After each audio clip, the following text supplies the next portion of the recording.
All right, so in this video, this is actually a continuation of the video that I created for hypothesis testing the population proportion. What I wanted to do in this part of the video is show you how to use your TI graphing calculator to calculate the testing statistic for this question, as well as the p-value, so that we can use it to use the p-value methodology.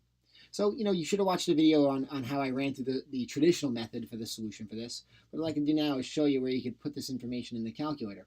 So if you grab your TI calculator and go to Stat and move over to Tests, options 1 and 2, that's the Z and T test for means. The proportion test is right here, 1 prop Z test, it's option number 5. And notice these other ones, it's a 2 sample. That's going to be for the following week. We'll work on that when we do the 2 sample hypothesis tests. So number 5 here, I'm going to go down to 5 and select it. Not much information to give it, as you can see. So the hypothesized mean is 0.109.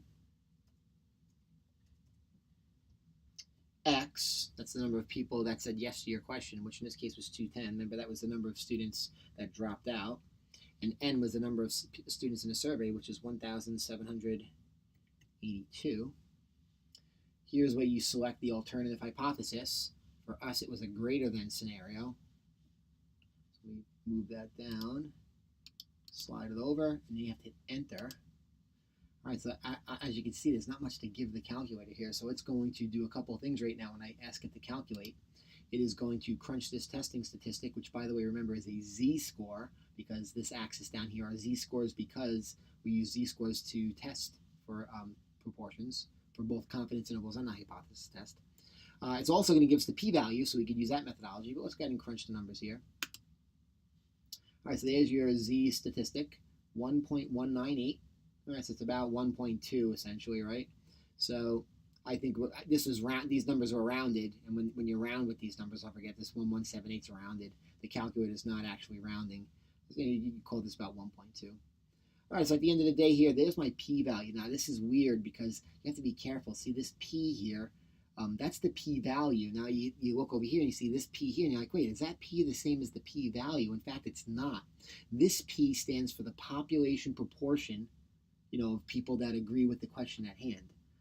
This p that's in the calculator, it says p, and it's kind of confusing, maybe even ambiguous at sometimes, because you see this p and you think it's the same as this one. They're not actually. This is the population proportion. This is the p-value for the testing statistic. All right, so the p-value here, notice, is 0.1154. So the p-value, I'll pop it down here, 0.1154.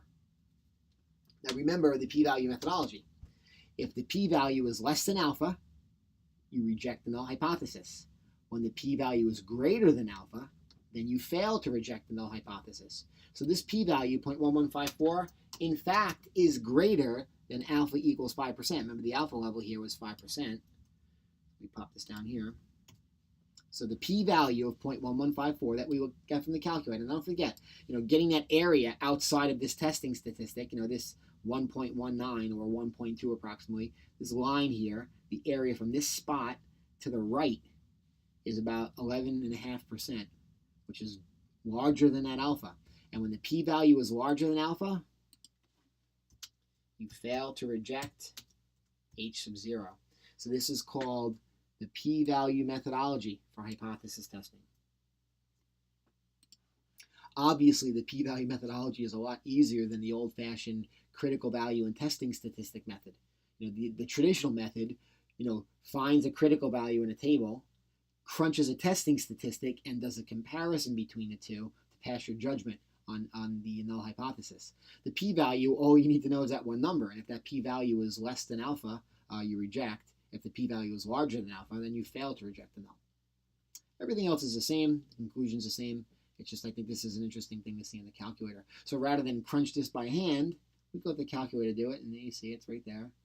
And then obviously if you want to use the p-value methodology, you can do that as well. All right, thanks for watching.